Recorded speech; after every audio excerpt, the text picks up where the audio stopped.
হরে কৃষ্ণ, রাধে রাধে। আসছে আগামী 31শে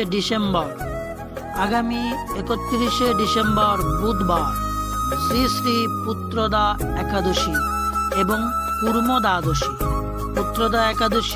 কুর্ম দ্বাদশী, ব্রত।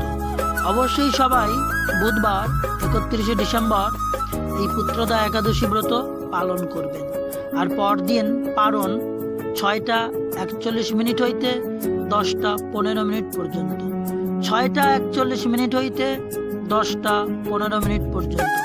অবশ্যই সবাই বুধবার এই দ্বাদশী যুক্ত একাদশী ব্রত পালন করবেন এবং ত্রয়োদশীতে পালন সম্পূর্ণ করবেন। এই পুত্রদা একাদশী পালন করলে মনো অভীষ্ট পূর্ণ হয়, পুত্র লাভ হয় এবং অন্তিমে সবাই ভগবত প্রাপ্তি লাভ করে ভগবত ধামে প্রত্যাবর্তন করে। তাই অবশ্যই সবাই 31 তারিখ একাদশী ব্রত পালন করবেন। হরে